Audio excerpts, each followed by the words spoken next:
अस्सलाम वालेकुम। समुंदर में डूब जाने वाले जहाजों की बाकियात सालों बाद निकल आईं, ये बात मामूल का हिस्सा है।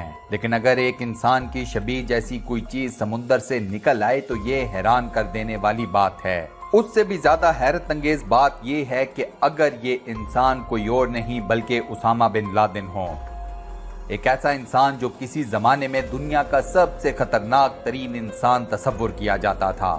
उसामा बिन लादेन की बाकियात का आज दिन तक किसी को कोई इल्म नहीं, लेकिन अब ऐसे मालूम पड़ता है कि शायद उनकी बाकियात कुदरत सामने ले ही आई है। कुछ लोगों, कुछ तहरीरों के मुताबिक तो ये एक मौजज़ा है कि समुंदर की लहरों ने उसामा बिन लादेन की बाकियात को सारी दुनिया के सामने ला खड़ा किया है। उसामा बिन लादेन के फैंस इस मामले को कुदरत का एक मौजज़ा तस्वुर कर रहे हैं। उसामा बिन लादेन की समुंदर में मौजूद बाकियात का सामने आने वाला ये वाक़या और इससे जुड़े हुए तमाम मामलात आज की इस वीडियो में हम डिस्कस करेंगे। वीडियो में आगे बढ़ने से पहले सब्सक्राइब के बटन पर क्लिक कर दें, साथ बने बेल के आइकन को प्रेस करके ऑल नोटिफिकेशंस को प्रेस कर दें। उसामा बिन लादेन आयला गनीम का सबसे महबूब बेटा जो किसी तरह भटक गया था। उसामा की वालिदा आयला के मुताबिक मेरी जिंदगी बहुत मुश्किल थी क्योंकि वो मुझसे दूर था। वो बहुत अच्छा लड़का था और मुझसे बेहद प्यार करता था। उसामा बिन लादेन के दो सौतेले भाइयों के दरमियान बैठी उनकी वालिदा ने बताया कि उनका पहला बेटा उसामा बेहद शर्मीला था, लेकिन इसके साथ साथ वो पढ़ाई में बेहद अच्छा भी था। जब उसामा जद्दा की शाह अब्दुल अजीज यूनिवर्सिटी में इकोनॉमिक्स पढ़ रहे थे तो उन्हें इंतहा पसंदी की जानिब रागिब किया गया। यूनिवर्सिटी में लोगों ने इसे बदल दिया और वो एक बिल्कुल ही मुख्तलिफ इंसान बन गया। यूनिवर्सिटी में जिन लोगों से उसामा बिन लादेन की मुलाकात हुई उनमें अब्दुल्ला आजम भी शामिल थे। ये अखवानुल मुस्लिमून के रुकन थे और उन्हें बाद में सऊदी अरब से निकाल दिया गया और वो उसामा के रूहानी मुशीर बन गए। आयला के मुताबिक उसामा बहुत ही अच्छा बच्चा था और इसकी मुलाकात कुछ अफराद से हुई जिन्होंने जवानी में इसका ब्रेन वॉश किया।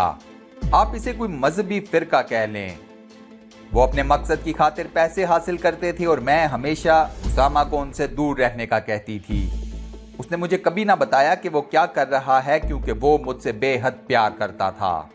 जैसा कि मैंने आप दोस्तों को बताया कि समुंदर में डूब जाने वाले अफराद की बाकियात कई सालों बाद साहिल की तरफ आ जाती हैं। ये कोई अनहोनी बात नहीं है। अब ऐसा ही कुछ एक बरतानवी जोड़े ने देखा जब उन्हें 8 साल कबल समुंदर बर्द किए जाने वाले उसामा बिन लादेन के चेहरे से मुमासिलत रखने वाली एक सीपी या सी शेल साहिल से मिली। खातून ने दावा किया कि उन्हें साहिल से ऐसा एक सी शेल मिला है जो बिल्कुल उसामा बिन लादेन जैसा है।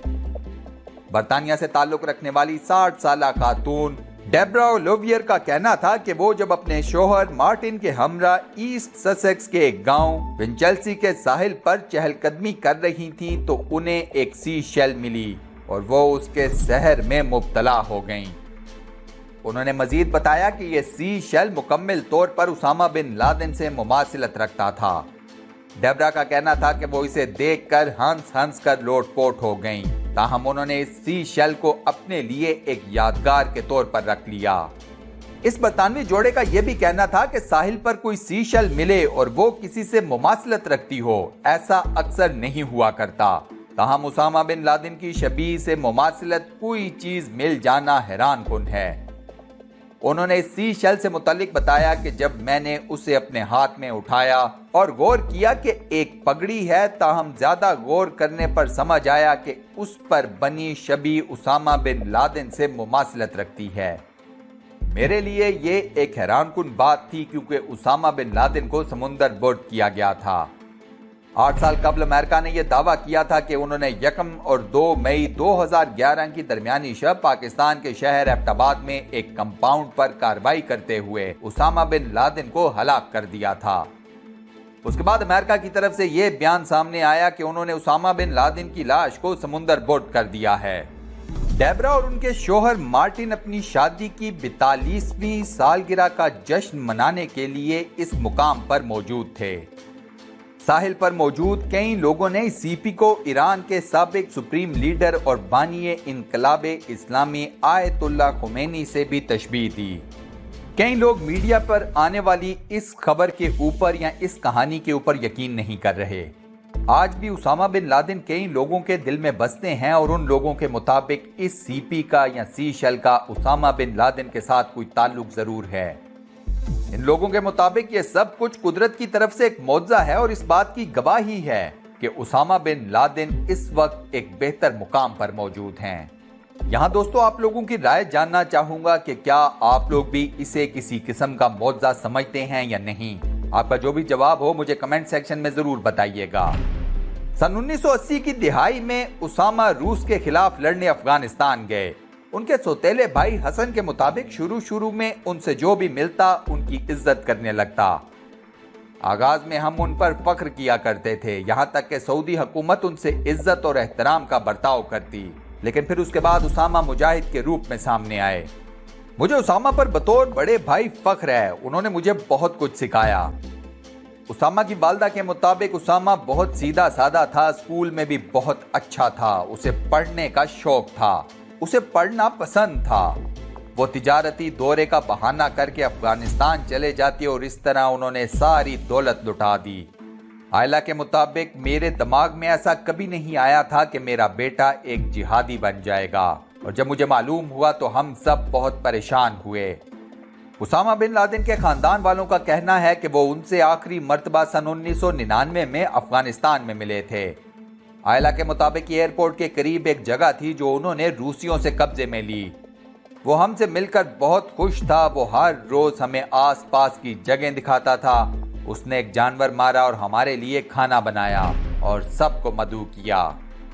اسامہ کے دوسرے بھائی احمد کے مطابق 9/11 کے واقعے کو کئی سال بیت گئے ہیں اور ابھی تک ہماری والدہ اسے اسامہ سے منسوب کیے جانے کو مسترد کرتی ہیں۔ وہ ان سے بہت پیار کرتی تھیں اور ان پر الزام لگانے سے انکار کرتی ہیں۔ وہ ان لوگوں کو اس کا ذمہ دار سمجھتی ہیں جو اسامہ کے آس پاس تھے۔ وہ صرف ایک اچھے لڑکے کو جانتی ہیں جو ہم سب نے دیکھا، وہ کبھی ان کا جہادی رخ دیکھ ہی نہ پائیں۔ 2017 میں امریکی خفیہ ایجنسی CIA نے اسامہ بن لادن کے خلاف کیے جانے والے آپریشن کے دوران ان کے کمپیوٹر سے ملنے والی 4.5 لاکھ سے زائد دستاویزات، تصاویر اور ویڈیوز جاری کیں جو ہر طرف پھیل گئیں۔ ان کمپیوٹر فائلز میں دستاویزات، تصاویر، آڈیو اور ویڈیو کلپس موجود تھے۔ اس مواد سے اسامہ بن لادن کا موسیقی سے شغف رکھنے کا ثبوت ملتا ہے اور یہ ظاہر ہوتا ہے کہ ایک وقت میں دنیا کا سب سے مطلوبہ شخص مختلف قسم کی موسیقی سے دلچسپی رکھتا تھا۔ اس موسیقی میں پشتو گانے، شہنشاہ قوال نصرت فتح علی خان کی قوالی اور رومانوی بالی ووڈ کے گانے شامل تھے۔ جاری کیے گئے مواد میں 90 سے زیادہ فیصد عربی زبان میں ہے، لیکن اس سے یہ ثابت ہوتا ہے کہ اسامہ بن لادن پڑھنے کے شوقین تھے اور ان کے پاس انگریزی جریدوں کے مسودے بھی تھے۔ اسامہ بن لادن کے پاس سے ملنے والی دستاویزات میں سے جماعت اسلامی کے بانی مولانا مودودی کی کتب کے علاوہ بچوں کے لیے ریاضی کا قاعدہ بھی ملا۔ اسامہ بن لادن ہمیشہ سے ہی ایک پراسرار شخصیت کے مالک تھے۔ روس کے خلاف جب انہوں نے جہاد میں حصہ لیا تو اس وقت وہ مسلمانوں کے ہیرو کے طور پر سامنے آئے۔ حیران کن بات یہ ہے کہ اس جہاد کے ختم ہونے کے بعد بھی لوگوں کے اندر اسامہ بن لادن کے لیے ہیروئزم موجود رہا۔ کسی زمانے میں ان کا تعلق دنیا کے امیر ترین خاندانوں میں سے ایک سے تھا، لیکن پھر اس کے بعد انہوں نے اپنے لیے ایک مختلف زندگی چوز کر لی۔ وہ اسامہ بن لادن کے جب وہ امیر تھا تو اسے کوئی نہیں جانتا تھا، لیکن پھر جب اس کی زندگی نے کایا پلٹی تو اسے پوری دنیا جانتی تھی۔ ایک طویل عرصہ وہ مغرب کے لیے خوف کی علامت سمجھے جاتے تھے، لیکن پھر جیسے کہ قدرت کا اصول ہے، ہر نفس کو موت کا ذائقہ چکھنا ہے۔ اسامہ بن لادن نے بھی 2011 میں اپنی موت کا ذائقہ چکھ لیا۔ اب جہاں مغرب کے لیے اسامہ بن لادن ایک ویلن کے طور پر تھے، وہیں کئی مسلمان ممالک میں عوام الناس انہیں ایک ہیرو کے طور پر دیکھتی ہے۔ دوستو، آپ کے نزدیک اسامہ بن لادن ایک ہیرو تھے یا پھر ایک ویلن؟ آپ کا جو بھی جواب ہو مجھے کمنٹ سیکشن میں ضرور بتائیے گا۔ اس ویڈیو کو لائک اور اپنے واٹس ایپ، فیس بک، ٹویٹر اور دیگر سوشل میڈیا اکاؤنٹس پر شیئر کرنا مت بھولیے گا۔ جزاک اللہ۔ انشاءاللہ اگلی ویڈیو میں آپ دوستوں سے ایک بار پھر ملاقات ہوگی، تب تک کے لیے اللہ حافظ۔